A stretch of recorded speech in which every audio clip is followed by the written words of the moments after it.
ये यथा मां प्रपद्यन्ते तांस्तथैव भजाम्यहम् मम वर्तामानुवर्तन्ते मनुष्याः पार्थ सर्वशः।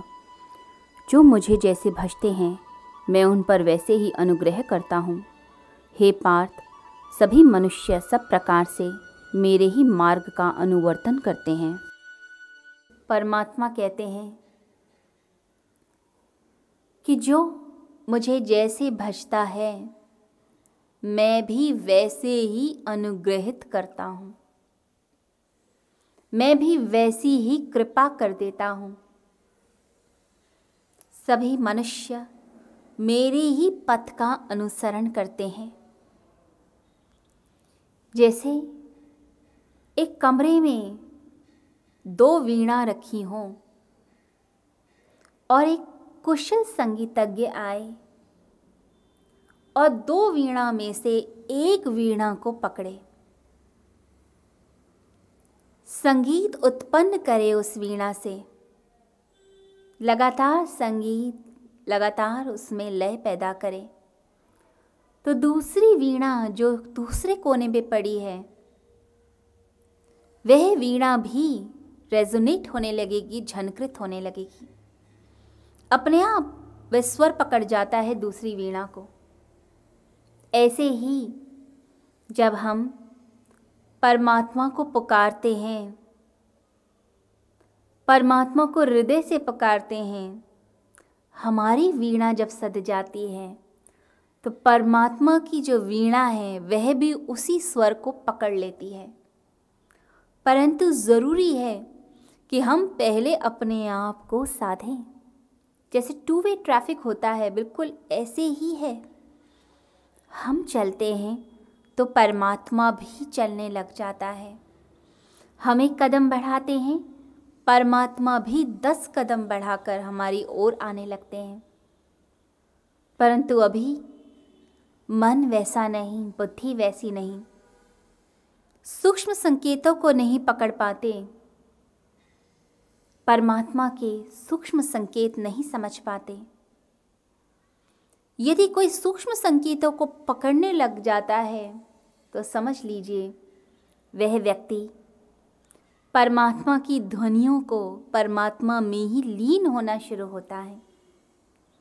जैसे ओंकार की ध्वनि ब्रह्मांड में गूंज रही है परंतु हमें नहीं सुनाई देती, क्योंकि मन में इतनी कलह, इतना कोलाहल है, इतने विचार हैं कि ओंकार की वह जो ध्वनि है नहीं सुनाई देती। सूर्य भी वही ध्वनि गा रहा है, चंद्रमा भी गा रहा है, धरती भी गा रही है, चारों ओर वह ध्वनि है, हम नहीं सुन पाते। हम यदि कहीं और ध्यान लगाए बैठे हैं, हम बाहर बैठी चिड़िया की आवाज़ भी नहीं सुन पाते तो ओंकार की ध्वनि क्या सुनेंगे और परमात्मा के सूक्ष्म संकेतों को क्या समझेंगे। मन इतना अशुद्ध, इतना परेशान है। जो व्यक्ति परमात्मा में समर्पित होने शुरू होते हैं वो परमात्मा के सूक्ष्म संकेतों को समझते हैं। उन्हें पता लगने लग जाता है सृष्टि में, प्रकृति में क्या क्या परिवर्तन हो रहे हैं और वह पूरी कायनात को, पूरे ब्रह्मांड को, पूरे अस्तित्व को बड़े ही आदर के साथ लेने लगते हैं, बड़े आदर से देखते हैं।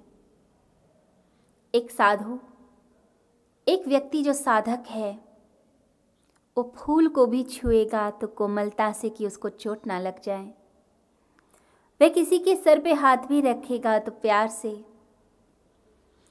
वह अपने जूते भी उठाएगा, उसे भी आदर देकर। और जो कलह से भरा है उसे कभी चलते देखिए, उसे खुद ही होश नहीं, चलते चलते दिमाग में पता नहीं क्या आ रहा होता है। कई बार ठोकर लग जाती है, चोट लग जाती है, जूते पटक के साइड पे रख देगा, सामान उठाकर फेंक देगा, क्योंकि बेचैनी है, परेशानी है अंदर। और जो साधु पुरुष होते हैं, जो अच्छाई के मार्ग पे चलते हैं, वह अस्तित्व को आदर देते हैं, प्रेम देते हैं और बड़े प्रेम से व्यवहार करते हैं।